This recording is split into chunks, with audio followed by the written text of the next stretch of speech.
Dobrodošli u Artlesov umjetnički generator 2. Ja sam u Domu Tušu kao što vidite, a nadam se i vi. Moj zadatak je da vas probam pobliže upoznati sa sadržajem iz područja odnosa sa javnošću, sa nekim od elemenata za koje se nadam da će vam biti korisne prilikom izrade ili pripreme i realizacije vaših umjetničkih programa. Budući da se ja bavim odnosima s javnošću, sadržaj kojeg ćemo ovdje obraditi odnosi se na 3 teme. Prva tema, kreiranja poruka, kako i na koji način kreirati poruku prema ciljanim javnostima. Druga tema odnosi se na segmentaciju publike i treća na odnose sa medijima. Ako ovaj sadržaj gledate na YouTube kanalu, onda vam preporučam da se pretplatite na sadržaj studija Artlesa ili u prostoru za komentiranje ostavite vaše mišljenje ili naprosto uživate u drugom sadržaju koje je studija Artles pripremio za vas. Prva tema s kojom ćemo se danas baviti odnosi se na kreiranje komunikacijskih poruka. Komunikacija je sastavni dio našeg života, bez nje naprosto u privatnom ili poslovnom okruženju ne možemo. Ono što nam predstavlja izazov u komunikaciji je način na koji prenosimo našu poruku ili način na koje druge slušamo. Često se kaže da je slušanje zapravo ključ i jedne kvalitetne komunikacije i da ako dobro slušamo sugovornika, da tek onda znamo i na koji način ćemo prenijeti vlastitu poruku.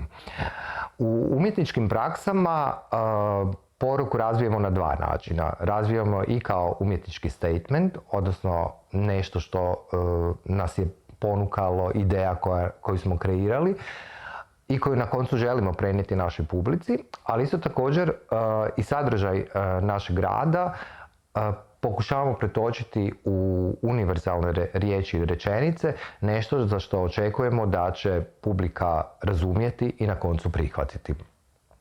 E sad, ako govorimo baš o umjetničkim praksama i ako govorim konkretno o izvedbenim umjetnostima, posebno zbog toga što Artlesov umjetnički generator ima i podtemu koja se odnosi na tijelo, odnosno tjelesnost ili tijelo kao najbolja kuća, onda dolazimo do dodatnog izazova. Recimo, na primjer, pokret kao i ples su poprilično sugestivni. Tu nema riječi i ples često doživljavamo kao poeziju šutnje. Stoga, da bismo kreirali poruke prema našim ciljanim javnostima na nečemu što je temeljeno na plesu i na pokretu, moramo biti daleko precizniji nego li što je to slučaj kod nekih drugih sadržaja koji su vezane za kulturne projekte. Međutim, bez obzira na različitosti i bez obzira na sadržaj našeg kulturnog projekta, možemo preuzeti elementarne stvari prilikom kreiranja poruka. To vjerojatno znate iz redovitog i sastavnog života, trenutaka u kojima ste okruženi sa drugim ljudima. Kada izgovarate poruku i ona je pri tome kratka i pamtljiva, najčešće dolazite do spoznaje da je sugovornik razumio vašu poruku. Taj isti princip možemo primijeniti prilikom obraćanja javnosti na vrlo sličan način. Dakle, zlatno pravilo je kreirati poruku tako da bude kratka i pamtljiva. Međutim, kratkoća poruke podrazumijeva zaista kiruršku preciznost kako bismo sve motive naše komunikacije kao i kompletni sadržaj uspjeli prenijeti u tako zapravo kratkom i pamtljivom sadržaju. Pri čemu moramo voditi brigu. Prije svega o tome koji je motiv naše poruke, zašto želimo prenijeti poruku točno određenoj javnosti, da li ta javnost je do sada već upoznata sa sadržajem s kojim se mi bavimo, prihvaća li javnost možda našu poruku automatizmom ili je razumije na način na koji smo je prenijeli.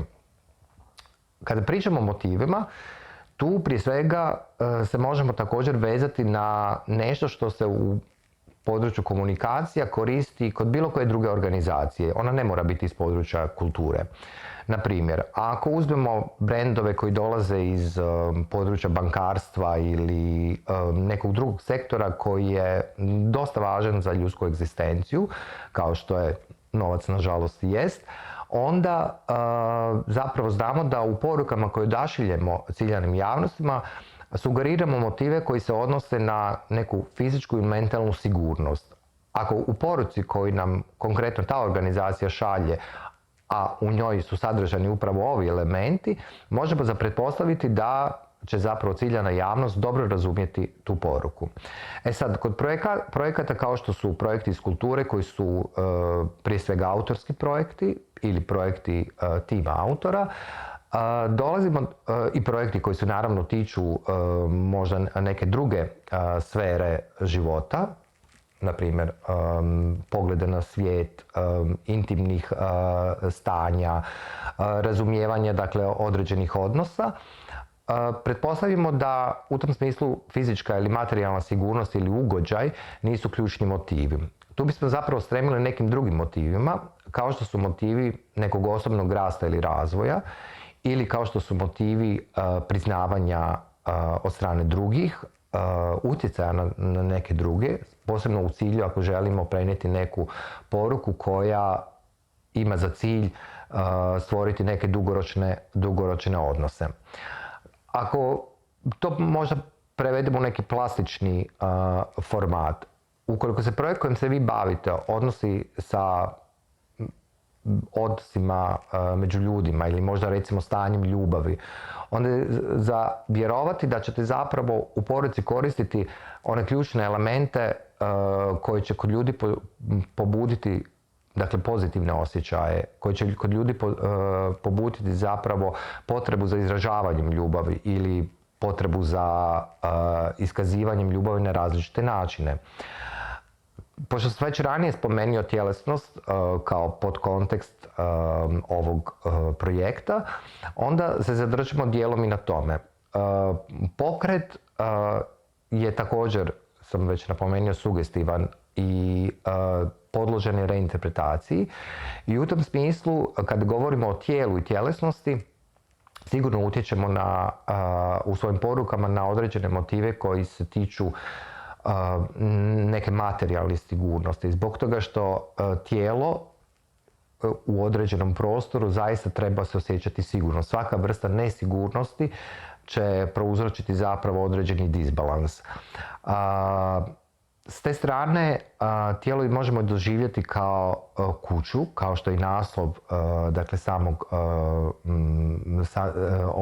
ove same teme, tijelo kao najbolja kuća, i možemo s te strane zapravo koristiti elemente materijalne ili fizičke sigurnosti.